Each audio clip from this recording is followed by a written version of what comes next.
Yang mengejutkan adalah ternyata dia itu pernah mendapatkan penolakan saat casting sampai sekitar 100 kali. Wah, sedih juga sih kalau jadi Byeon Woo-seok ya.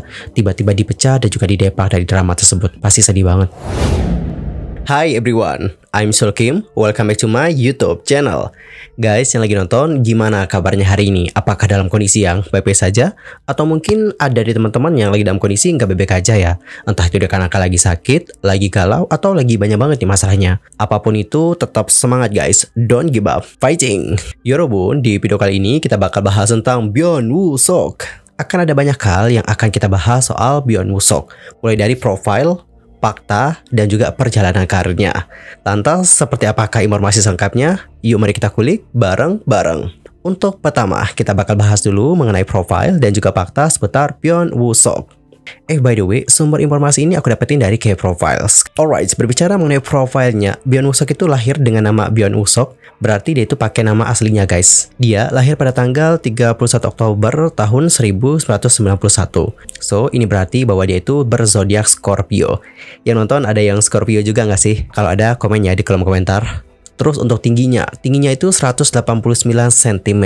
Wow, gokil sih, tinggi banget. Adapun untuk berat badannya ya sekitar 73 kg. Sangat proporsional. Dan MBTI-nya adalah ESFJT. Berarti termasuk ke dalam golongan extrovert. Lanjut, kita akan melihat fakta-fakta menarik seputar Byeon Woo-seok. Fakta pertama, dia itu punya seorang kakak perempuan guys. Dia itu belajar di departemen teater dan juga film. Jadi nggak mengherankan ya kenapa dia itu seberbakat itu dalam dunia akting. Byeon Woo-seok itu memulai debutnya sebagai model di Fall Winter Man Fashion Show tahun 2015. Di tahun 2013, ia bekerja sebagai petugas administrasi di Departemen Penerangan Publik di Divisi 37. Lalu, dia diumumkan sebagai artis di bawah Varo Entertainment pada tanggal 7 September 2020. Dan sebelumnya, dia itu berada di bawah naungan agensi BH Entertainment. Dan berbicara mengenai karir akting ataupun hal-hal yang berhubungan dengan film ataupun drama, Byeon Woo-seok itu mengatakan bahwa dirinya itu pengen mengerjakan beragam peran seperti karakter psikopat ataupun karakter fantasi. By the way, di drama yang Strong Woman, bukannya dia juga memerankan karakter yang lumayan psycho nggak sih? Yaps, karakter villain kan yang dimainkan. Dan kalau aku lihat, aktingnya kemarin bagus loh. Dia cocok loh memerankan karakter sebagai seorang villain. Selain itu, Byeon Woo-seok juga mengatakan bahwa genre drama yang pengen dia garap adalah genre fantasi, romcom, dan juga healing. Yang mana ini tuh akan memberikan kenyamanan kepada penonton untuk membantu mereka melewati masa-masa yang sulit. Dan berbicara mengenai tipe idaman, wah seperti apa sih tipe idaman dari seorang Byeon Woo-seok? Tipenya itu adalah seseorang yang bijaksana. Dicatat, seseorang yang bijaksana. Jadi buat yang merasa, wah gua nggak bijaksana nih, mundur alon-alon. Atau nggak mungkin memperbaiki diri kali ya supaya untuk menjadi lebih bijaksana daripada yang sebelumnya. Dan untuk moto hidup dari seorang Byeon Woo-seok adalah menikmati semaksimal mungkin. Wow, bagus sih motonya, amazing. Dan baru-baru ini namanya itu semakin melejit nih guys usai bermain dalam drama Lovely Runner. Bahkan ya saking populernya, penjualan tiket fan meetingnya yang berjudul 2024 Byeon Woo-seok Asia Fan Meeting yang dibuka pada tanggal 27 Mei 2024 yang lalu itu diserbu oleh antrian pembeli hingga 700.000 orang. Dan saking banyaknya jumlah orang yang ikut mengakses penjualan tiket fan meetingnya Byeon Woo-seok, website penjualan tiketnya sampai mengalami error beberapa kali. Dengan catatan hingga 700.000 orang mengantri membeli tiket. Dan ini menunjukkan bagaimana ledakan popularitas yang tidak bisa ditampung hanya dengan 2 hari pertunjukan, yang hanya menyerap sekitar 11.000 penggemar saja. Wah, debak nggak main-main sampai 700.000 orang cuy. Namun nih guys, apakah kalian tahu bahwa sebelum populer seperti sekarang ini, perjuangan dari seorang Byeon Woo-seok itu nggak mudah loh. Dia ditolak beberapa kali, habis itu juga dapat penentangan dari orang tua, dan masih banyak lagi. Dan untuk cerita selengkapnya, mau tahu nggak? Kalau mau tahu, ya udah aku bacain ya teman-teman, seperti apa cerita ataupun perjuangan dari seorang Byeon Woo-seok sampai ke tahap yang sekarang ini. Dalam sebuah acara, yakni acara You Quiz on the Block, episode 245, Byeon Woo-seok menceritakan tentang bagaimana perjalanan karirnya. Dalam acara itu, dia banyak bercerita mengenai keluarganya. Woo-seok ternyata berasal dari keluarga yang kurang mampu. Ia pun harus rela berbagi kamar tidur dengan sang nenek, sebab rumahnya dahulu itu begitu kecil dan juga sempit. Sebelum berkarir sebagai seorang model dan juga aktor, Woo-seok bahkan telah menghadapi tantangan besar. Keputusannya untuk terjun ke dunia hiburan sempat ditentang oleh keluarga. Hanya kakak perempuannya yang mendukung karir Woo-seok di dunia modeling. Untungnya, Woo-seok mampu membuktikan bakat dan kemampuan yang dimilikinya.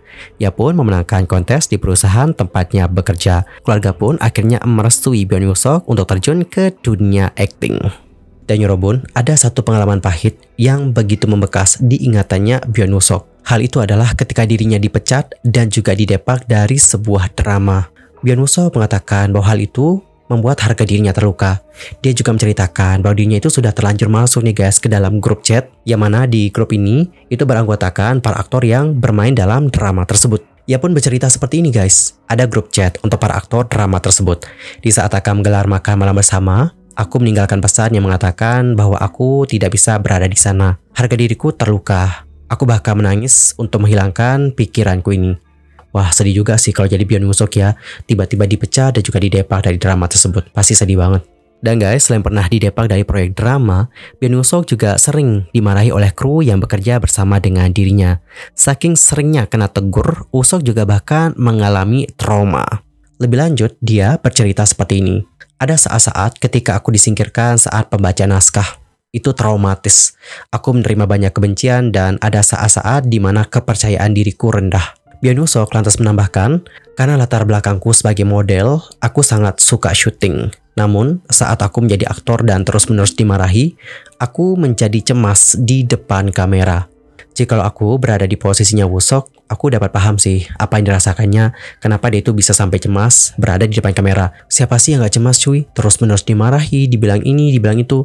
Pastilah guys, akan muncul kecemasan juga ketika kita akan tampil di depan kamera. Kalau kalian sendiri misal nih berada di posisinya Byeon Woo-seok, gimana perasaan kalian? Entar komen ya guys di kolom komentar. Selain itu, Byeon Woo-seok juga menerima banyak kebencian nih guys, hingga mempertanyakan apakah menjadi aktor merupakan jalan yang tepat atau tidak. Orang-orang di sekitarnya bahkan tidak yakin dirinya bisa berhasil. Meskipun sempat merasa jatuh, Byeon Woo-seok nyatanya bisa bangkit kembali. Komentar-komentar buruk yang diterimanya menjadi motivasi untuk membenahi diri. Ia pun bekerja keras untuk mengatasi trauma kamera dan mulai mengambil berbagai macam peran, termasuk peran kecil sekalipun.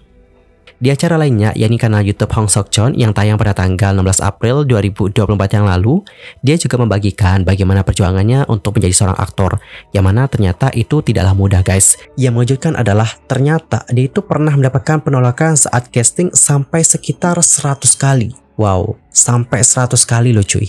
Itu bukan jumlah yang sedikit ya. Lebih lanjut, Byeon Woo-seok menceritakan seperti ini. Saya pikir saya itu tereliminasi sekitar 100 kali. Saya terus tersingkir. Saya bahkan bertanya-tanya, apakah ini benar untuk terus tersingkir? Saya telah tersingkir setiap saat. Bahkan ya Yorobun, dia juga kerap dengarkan perkataan bahwa untuk aktingnya tidak akan menjadi cukup baik, bahkan setelah beberapa tahun. Namun, ia mengungkapkan setelahnya nih, dia itu justru berkembang. Tidak seperti yang dikatakan orang-orang. Ia pun lantas mengatakan, tapi sungguh, seseorang berkata, Anda tidak akan berhasil dalam 4 atau 5 tahun. Tapi aktingku mulai meningkat setelah itu.